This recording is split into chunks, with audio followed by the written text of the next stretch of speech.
Hello, everybody, and welcome to the Something Something podcast. My name is Eric Kasloff, and with me, as always, is Larry Sands. Say hello, Larry. Hello, Larry. How are you, Eric? Well, Larry, it is Wednesday, and I am already beat, tired, and want to sleep till Saturday. Why is that? Like I mentioned last week, I submitted a movie into the Annabelle Creation Contest, and I have another Annabelle Creation story right after this. I mentioned it last week. The New Line Cinema and Warner Brothers is doing a contest for the film Annabelle Creation. You make a 2-minute short set in the Conjuring universe and submit it. If they like it, they fly you out to Hollywood and you meet with the people from New Line. We did my movie on Friday. We shot it at my church from about 9 till 1. We didn't know how to turn the air conditioner on in the sanctuary, so we were sweating like crazy. We did not have a boom mic operator, so I had to work the boom mic, which is always fun. Now, here's one of the, after we shot on a Blackmagic camera, 4K. The footage looked beautiful. In fact, I had to downgrade it to 1080p. Now, before I talk now, this is where the hard stuff comes in. We did not record our sound separately, which is a huge sin. If you're making a movie, do not plug your microphone into the camera, because then your sound is locked to the picture and you can't do anything to it. I edited the movie. It came out pretty good. I've got a cameo. You can see the still of it on my Instagram. So I finished editing it about to Monday night. I sent it to Robert, the co-producer and actor. He worked on the sound. Then he sent it back to me. I submitted it last night. Now, I didn't know this, but the movies are gonna be on the Annabelle Creation webpage. So as soon as that's ready, I am going to tweet it out and Instagram it out to everybody. Very, very cool. So the moral of this particular story is follow you on Instagram and Twitter. Exactly, yes. Nice. And I did actually see all the pictures. Anybody that's listening to this wants to go to Instagram, look up Eric Kasloff, and just hit the follow button. But he's got some really great pics from the shoot day. Yeah. And that's a good looking church, man. Yeah, it's pretty awesome. And my pastor really digs horror movies. That's cool. So he was awesome with me filming there. That is awesome. That's really cool, man. That's really cool. Sounds like you had fun. Looks like you had a lot of fun, too. It was hard. I almost passed out from the heat. Yeah. But hey, we got the movie made. Hey, that's part of it, right? Yeah. Part of it. That's absolutely part of it. That's it. Congratulations. Thanks, Larry. And what's the word on the adding in the captioning for adjusting? Oh, I have it submitted to Amazon. Oh, okay, so we're gonna get to do the angry commentary pretty soon. That's right, man, that's right. But looking back on it, and watching the whole adjusting on her, it's amazing. It's amazing we ever got anything made. It really is, it's amazing when you think about all the stuff that goes into making a movie, a short, anything to try to get people together in one place for a period of time. And hey, it's kind of crazy. I'm not joking about the angry commentary. I'd love to do it. What's stopping us? As soon as you got time, we'll do it. As soon as it's submitted and up there, we'll do it. Sounds good to me. But speaking of horror films, we have an awesome guest on today. Yes, we do. His name is, Jesse, first of all, thank you for being on the show. Thanks a bunch, man. Yeah, thanks for having me. Thank you. Now, Jesse, you are a filmmaker. You are, would you call yourself a producer? I'd say more of a director. Okay, alright, cool. But you're I'd like to say you're a director with producer tendencies. Well, on these low-budget things, there you go. All the time it goes hand in hand, so I did all the producing for this one, yeah. That's good, that's good. Now, you, if you can, give us a little background about you and how you started into filmmaking. Sure. I'm a native of Erie, Pennsylvania, and when I was 21, I actually moved to Hollywood, where I lived for about 4 years, and I was pursuing acting out there, so I did a lot of student films, low-budget stuff. I did some extra work for Disney, but I got to be on a lot of sets and absorb a lot of information, and I came back to Erie just a few years ago, and I wanted to get into filmmaking here, and I came at a really interesting time because a film office is being created right here in Erie. I linked up with other local filmmakers, and we're kind of a mid-sized town, but the filmmaking in our town is just about to start booming. Really? We put together a small group that have worked on a couple films, and we have a bunch more we want to make, and we're talking a lot, and we said we should just make this an official thing, so we started our own collective called Weekend Films. So that's kind of the umbrella that we make all of our films under. There's 12 of us right now, and we're even looking into expanding and letting other people join, because we really just want to help each other get projects done. It's not about making money or anything like that. It's really just helping each other write, helping each other on set, helping each other edit, and getting some awesome films made. So that's the most recent one that we just finished. It's called This Year's Scream Queen. Cool. Yeah, I saw all of this on Kickstarter, and I was immediately intrigued, man. That's why I wanted to have you on to talk about it. Yeah, it's, I don't know, I'm not sure how rare that is for, I mean, you know, any group of filmmakers can get together and do something, but luckily we have, between us all, access to a lot of different resources, and there's a lot of talent there too, so we all kind of just take turns doing our own projects and getting them made. See, that's one thing we talk about here a lot, is finding your film family, your tribe of other filmmakers, and it's awesome that you have that.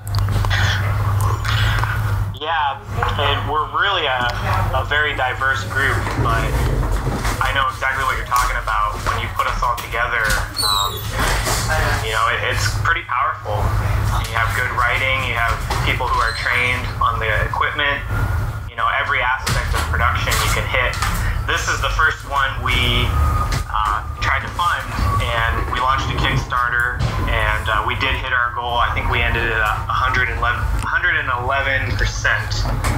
So that all went to getting some more professional gear. We shot on a Red Dragon. Wow.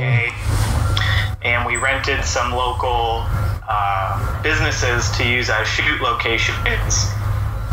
Do you want me to talk about the plot of the film? Absolutely. Yeah. Absolutely. Okay. So it's actually going to be pretty short.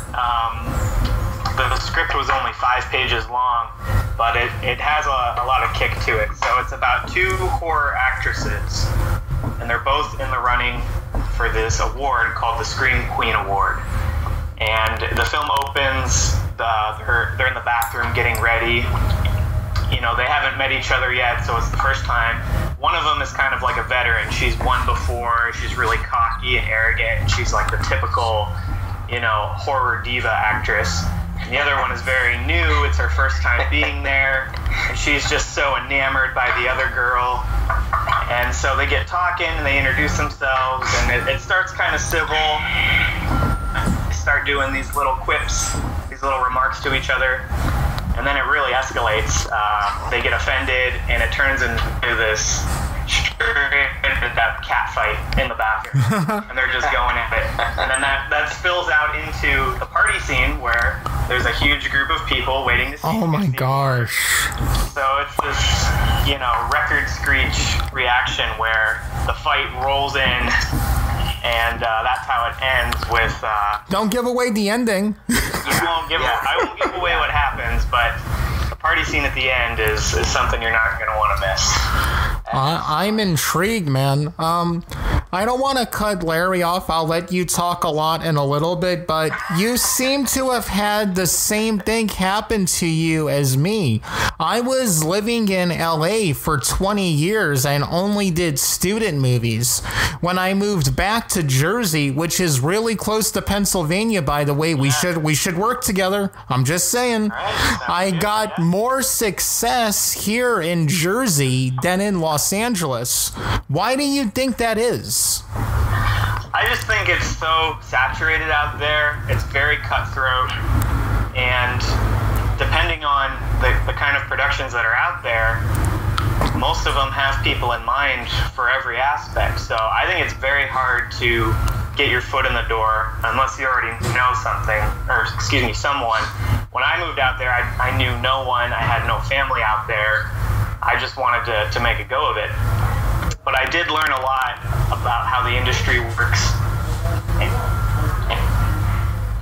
With everything that's happening today, technology-wise, you don't necessarily have to go to New York or LA, and that's something I've learned at our local film office where I've been volunteering, is all of the things that go into making even a feature-length, blockbuster film can be shot anywhere.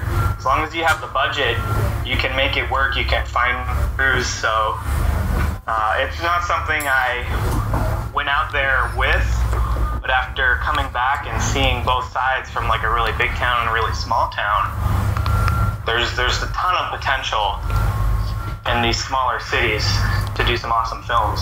And do you think a lot of this has to do with our East Coast mindset of that DIY type of feeling to us? Possibly. I did meet some filmmakers in LA who were more DIY. It's tough to say. I fully stand by the DIY approach. I think it's an awesome thing to do. Things always come up, things always go wrong, and the approach there is always, all right, how do we make it work? And it's a really nice thing to have, especially on a film set when you have to roll with the punches. I know all about that. Yeah. And, you guys are both right. I think even more so now, I think with the technology, the DIY thing is absolutely there. One thing about LA, and it's frustrating because you have a lot of people that say they want to do stuff and help you with stuff. I started out as an actor out here in LA, and then I segued into filmmaking, or behind the scenes, like picking up the camera and editing, because I didn't want to wait for other people. I think you guys are both absolutely right. But, I guess you have to look at it like you came out here and you learned what you had to learn and you took it back, and now look at you. Exactly. Really. Yeah, so, I don't view it as a failure or wasted experience at all. What I learned out there has really paid off in what I'm doing now. And the other thing here, in my home in Lodi, when I tell people I'm a filmmaker, I immediately become the Krusty the Clown wherever I am.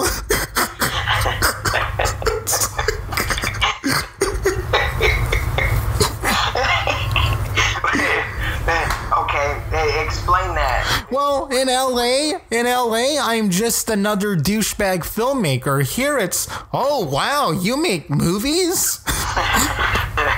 hey kids. Yeah, exactly. And you have the film and the film festival credentials to back that up.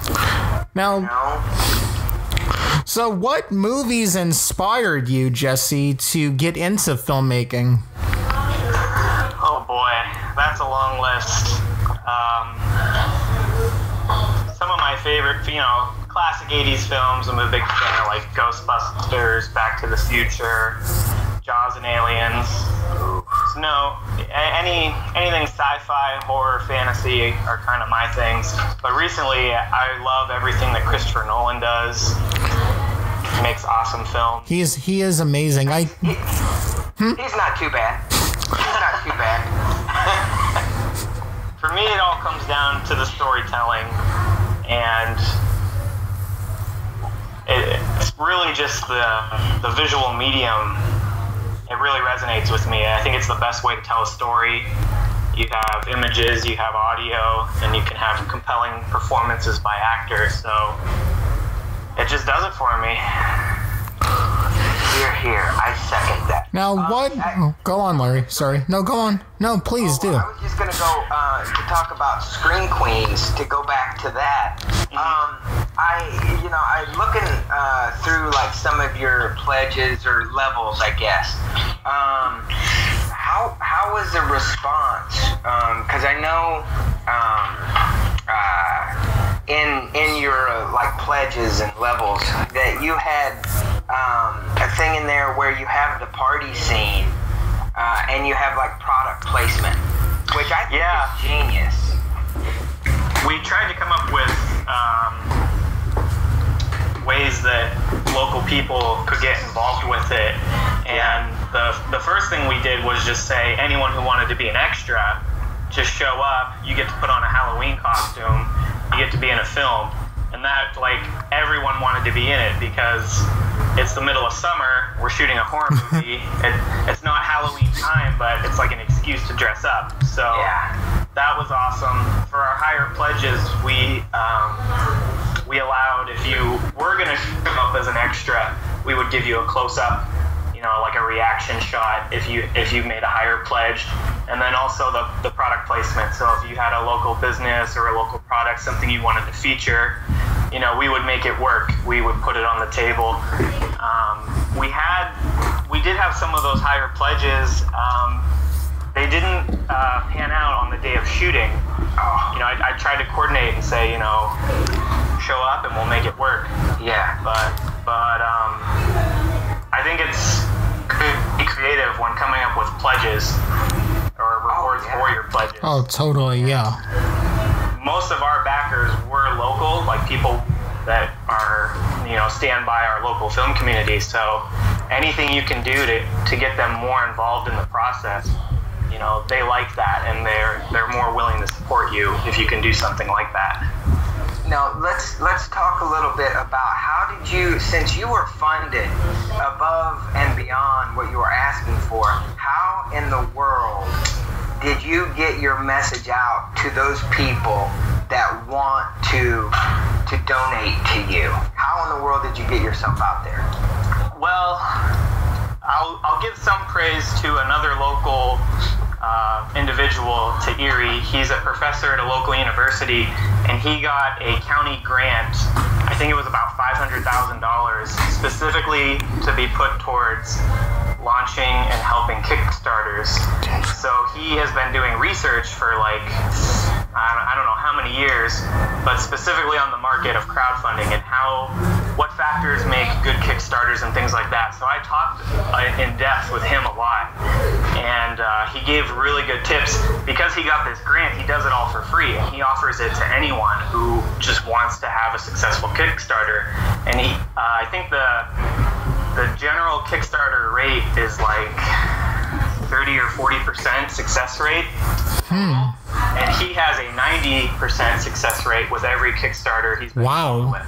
Wow. So I really picked his brain, and it all came down to promoting before you launch the Kickstarter. You have to start creating the buzz before you launch. Video content is huge.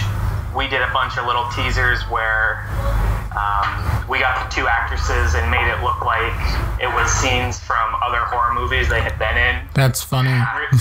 Really made it campy. like she's getting a massage and she turns around and screams and it freezes. And that was that's so cool. That's awesome. That's genius, man. I love stuff like that. Yeah. Viral marketing is so important. Yeah, really just build up your crew and your local support group, and then just bombard them with content, which is what we tried to do. You said something that not a lot of people do. You know, you were talking about it before you launched it because, you know, a lot of cats, they'll just launch their Kickstarter and expect people to go crazy. But let's be honest, no one but our moms are going to know about our Kickstarter. And we didn't even have a terribly high goal. Our goal was 2,000, which, you know, it's not a lot in the Kickstarter, but it was still a lot to you. Work. Yeah, it was. And it came down to the wire. The guy that we worked with, he says a good rule of thumb is you should hit 50% of your goal on your first day. Ooh. And that blew my mind. He said, if it doesn't, you are less likely to hit your goal. Because then it becomes a scrambling game where you're trying to talk to anyone you can. Yeah. So really, it's like the campaign before the campaign. You really have to keep reminding people, hey, we're launching in 1 week. Hey, we're launching in 3 days. Hey, we're launching in 24 hours, 12 hours, 6 hours, so people are like ready to help. Make it a big deal. Yeah. Mm-hmm. Wow, man. Very, very. This is like Kickstart 101. Yeah, great. This is good. I mean, it's like Eric said, so many people just put it out there and just go, well, it's out there, but I think just like anything else, there's an art to it, and I guess it really is a formula, It is. To have it down, they know what they're doing.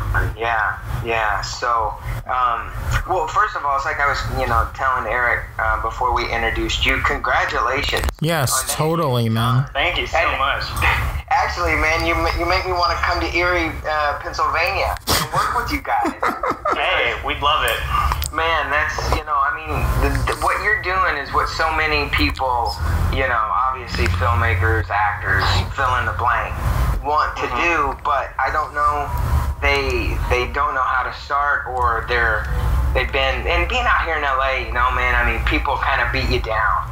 You hear so many no's and so many, yeah, let's do it. People get numb to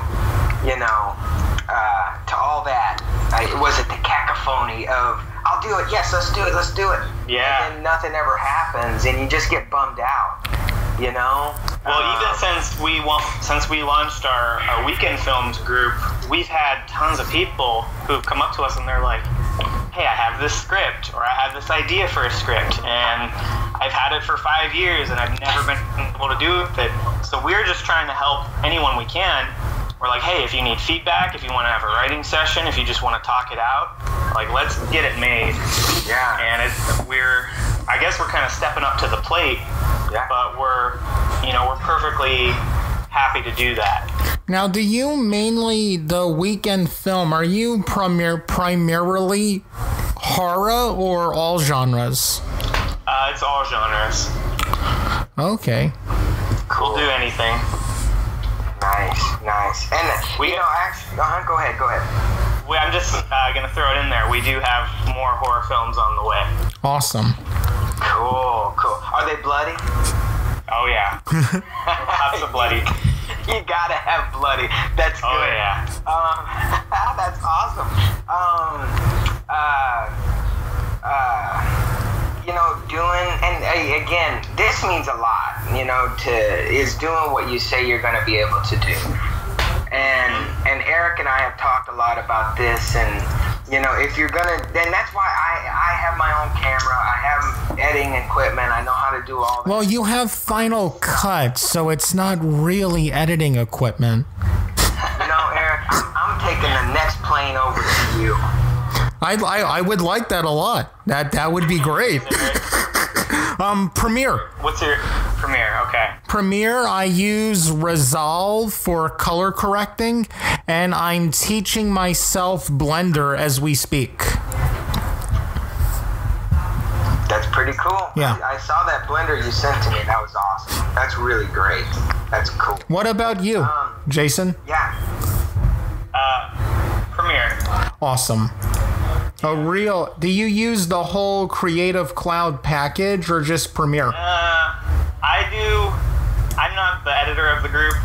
I like to cut my own stuff because I want it looking a very certain way, but then I just give it to the editor to do like color and audio and all that. Oh, okay. All the little bells and whistles. Yeah. That's pretty cool. That's cool. But it's the same thing. I picked it up just doing projects here and there. Yeah, I didn't learn editing in film school. I learned it on my own. Yeah. That's pretty common, too. Yeah. I mean, you can go to film school for editing, but you just pick it up.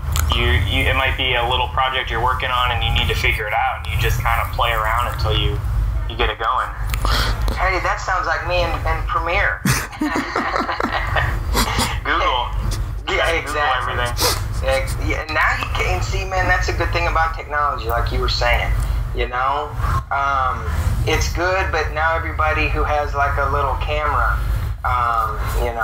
wants to be a filmmaker. And whether it's good or bad or indifferent, that's the way it is, you know? And that's what we talk about too on here, is just picking up a camera and creating your script, I guess, and just shooting it. So, you know? Back to the Scream Queen. Who wrote it? Was it you? This one I did not write. It was actually written by the lead, one of the actresses. So Okay. It was her baby. She showed it to me. I'm like, yeah, this is kind of fun. And originally we were gonna do a DIY thing. We were gonna rent or borrow everything and just kind of do it ourselves. And we had just finished one a few months ago, and I think it was 5 people tops. We shot it all in one house, and we were planning to do the same thing. And everyone in the group was like, "Why don't you guys take this one up a notch? Why don't you rent some equipment? Why don't you get some actual money so you can have a budget?"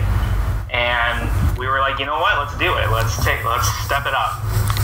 So that's when we decided to do the Kickstarter and put the bigger pieces in motion. How big was your crew? Oh boy, probably 10. The second day for the party scene, we actually turned a local restaurant. It's kind of like a big. It's an old train station that they turned into a restaurant, and then we turned it into a Halloween party. So we had to get there early and just decorate everything. What's the name of the restaurant? The name of our town is Erie, E-R-I-E, and this restaurant is called The Brew Erie because it's a brewery and they make their own beer there. I think I may have heard of that. So it's the brewery at Union Station, but okay. It still has it's got the giant windows. It's right next to the train tracks. That sounds awesome. Feel to it. Yeah. Man. We really dressed it up and made it look awesome. So I'd say about 10 people on crew, but we had various other people. We had crew members doubling as extras. We had extras like holding things. Everyone pitched in. So you were not a union, is what you were not a union shoot, is what you're telling us. That's awesome. That's cool. You know, for the people that are listening out there and wondering, that this all sounds good, but how do I start something like what you're doing? How do I find people? How do I find the people that want to do something? How do you cultivate those relationships? And if you could talk a little bit about like how to cultivate and how to nurture the relationships.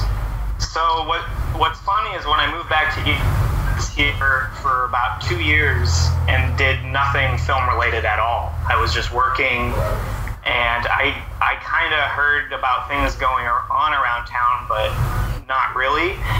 And I ended up talking to a local high school teacher, and she's like, there's this local nonprofit, they're called the Film Society of North PA. You should look them up. And I did, and they do a number of events. They have like an art house style film that they do each week, and they are also tied in with the film office, which had just started out here, which is growing to try and bring in outside productions to Erie to use as their shoot locations. So I got linked up with them, and I now serve on the board at the Film Society, and I now work at the film office trying to get those productions into town. So I just kind of dove in, but in doing that, that's how I met all the other filmmakers. Sometimes they'd show up just to watch the film. Some of them work at local studios, and they're like, yeah, we work here, but we want to do our own things. And I guess it started more as they needed crew for their smaller projects, but that's how you build those relationships. So for anyone that just wants to get into it, I'd say you got to get out of your comfort zone a little. Go to local events and actually meet people, and then leverage that with the technology side. You can find a lot of people on the internet, and you can look up local events or local people in town. And at some point, you're going to have the sit down and say, I have this idea, or I want us to do something, and really follow through.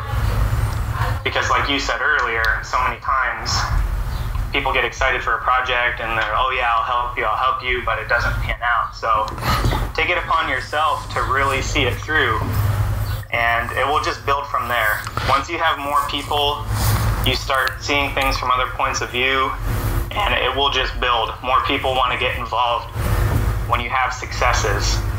Yeah.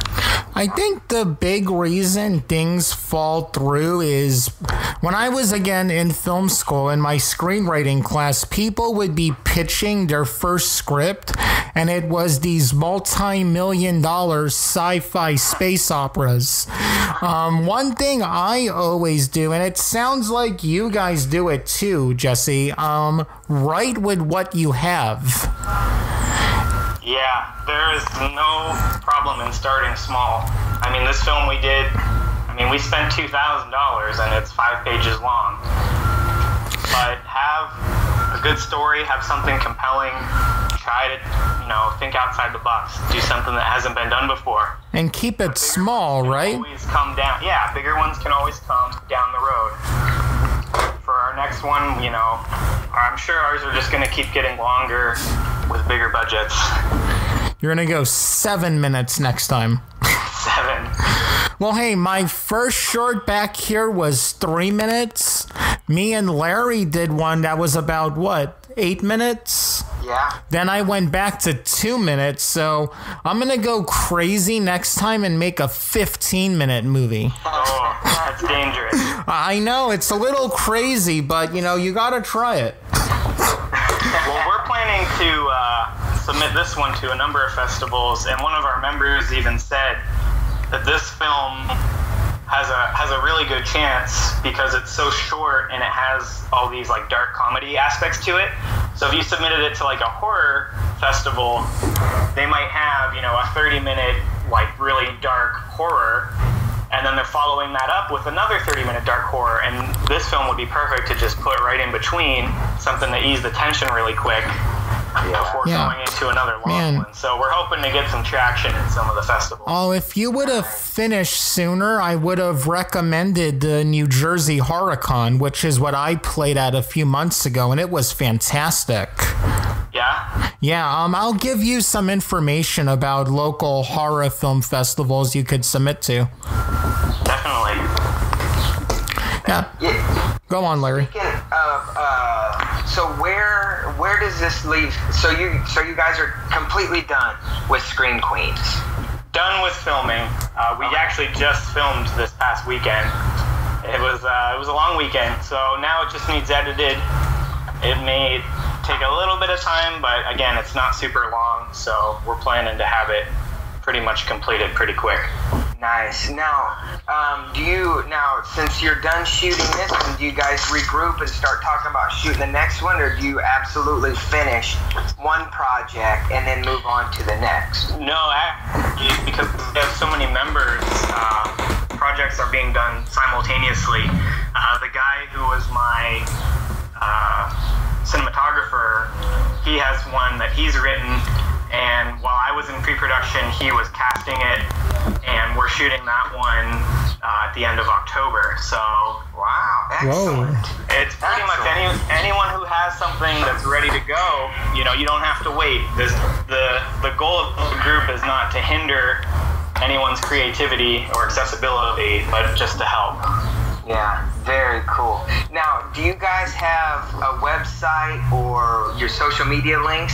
Because I'm sure people that are probably in your area or anywhere else that's maybe even remotely close to you might be like, oh man, how can I become an actor, or how can I get involved with you guys? Yeah, we run mostly off of our Facebook right now, and the website topic has come up a lot lately, so I advised if it's something we pull the trigger on. But if you want to keep up to date, like on our projects, or if you even want to ask any of our members questions or need some guidance or anything like that, you can do it right through our Facebook page. Link will be in the description. Excellent.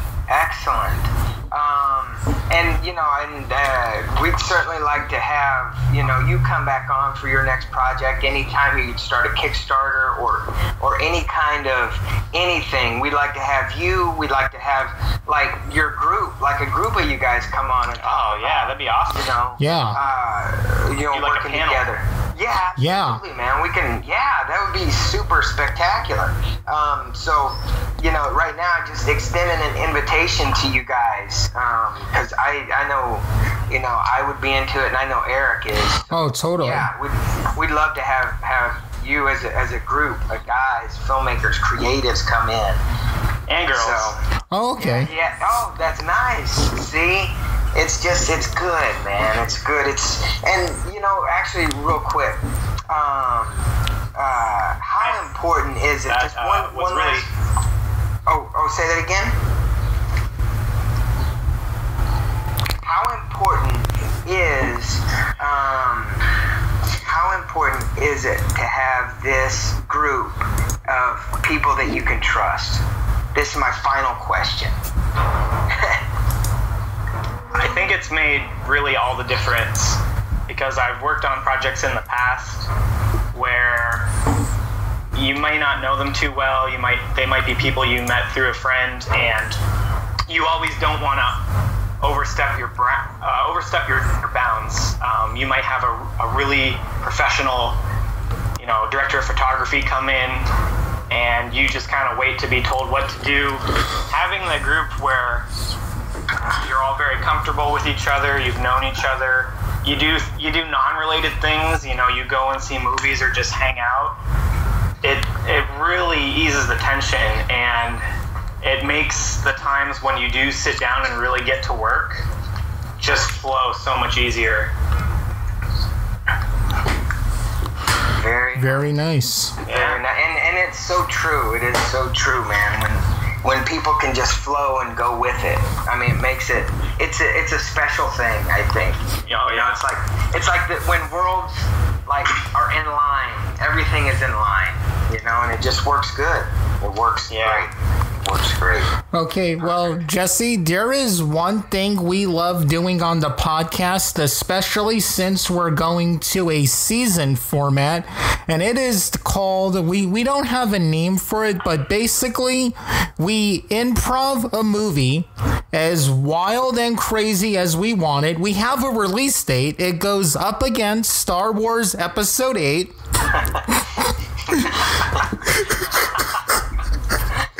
And basically, one of us will start off with the craziest idea we can.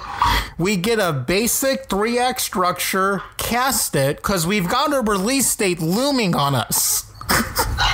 We're going to destroy Last Jedi. Oh, clearly. Yeah, so Be the last Jedi. exactly, you know, so Disney's gonna be like, you know, we quit. Screw it. No more comic book movies or Disney stuff. We can't top that. Exactly. Okay, so here's the thing, guys. Are we gonna go horror or comedy or mismatch two different things?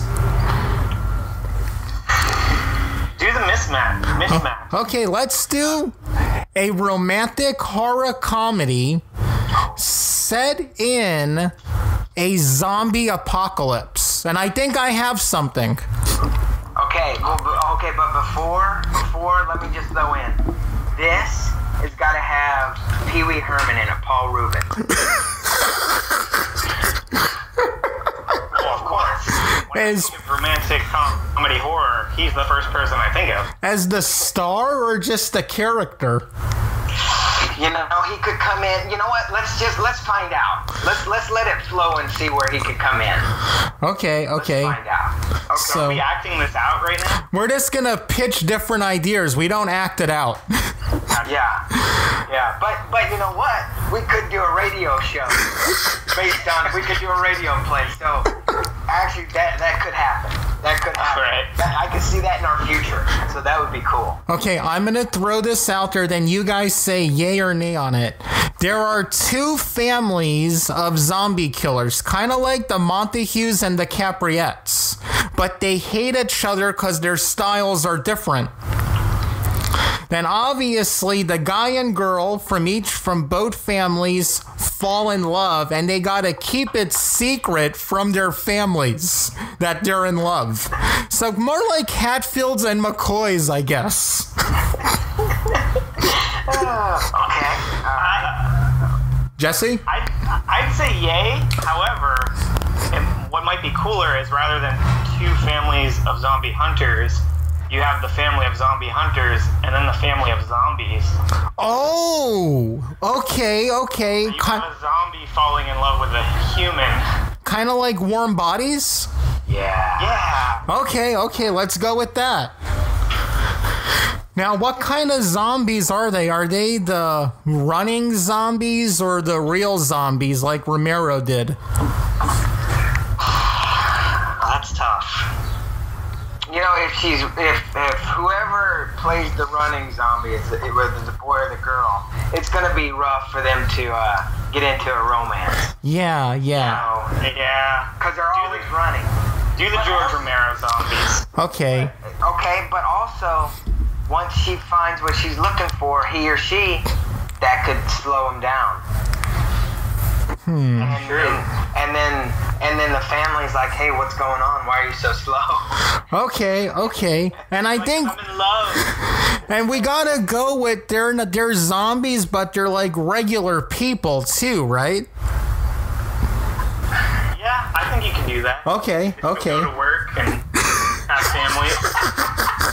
They're just really slow. Oh my god. Okay, so how do they meet? I'm thinking the zombie killers are going into this town of normal zombies.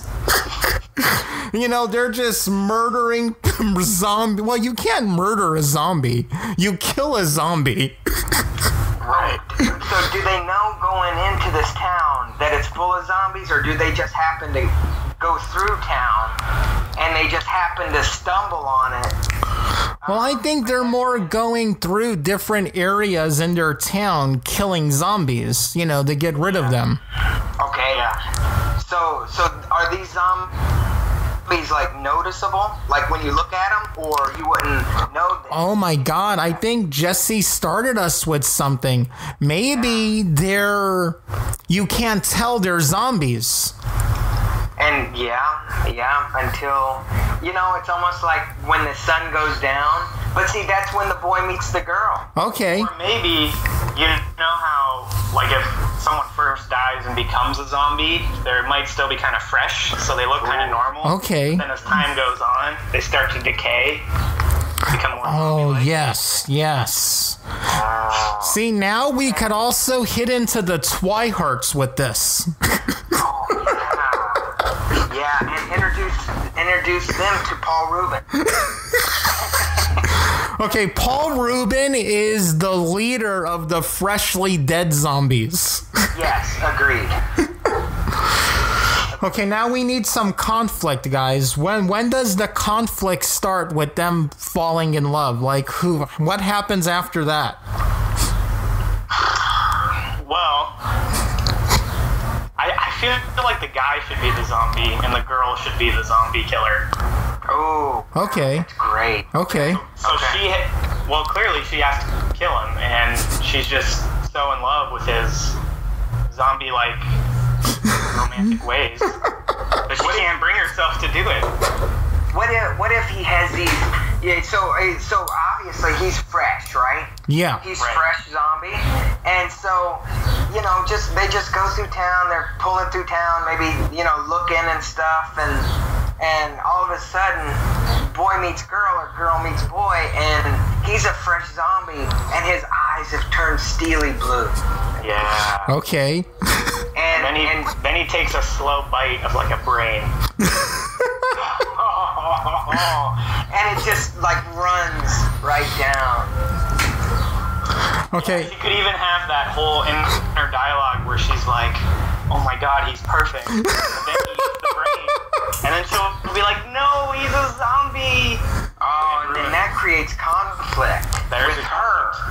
Now, I'm going to say this. She's alone when this happens. So that way we could have a scene where she brings him home for dinner and he's got to act like a human. Yes. I love it. And here's the thing, too. Since he's new, like would he be super fast now? Because as he starts getting slower and slower, his family is realizing something's wrong with him. That he's not fully developing as a zombie would. Okay. Oh my God. Right, this is perfect. And so now that causes conflict with his family, and then she brings him home, and now he's starting to decay a little bit more. Right? Maybe he's like a zombitarian. He doesn't eat brains. Okay. He's like, I'm gonna be a good zombie. But that's what causes him to like decay faster. He's not getting any brain nutrition. I'm just going to say one thing. Robert, who's my co-producer and entertainment lawyer, is going to protect us from Stephanie Meyer if she tries anything. Yeah, that is exactly like the story of what you said. Hey, but you know what? We're banking off of that. There's a built-in audience that we're going to move into. Yeah, that's true. I'm telling you, the last Jedi will be the final Jedi. Okay, so what's our final act? What happens at the end? Man. I think... Well, let's let our guest end it. I'd say you got to do the classic ultimatum where they're in a situation they can't get out of, and like they're in like a pit or something, and she's like, "You have to eat my brain."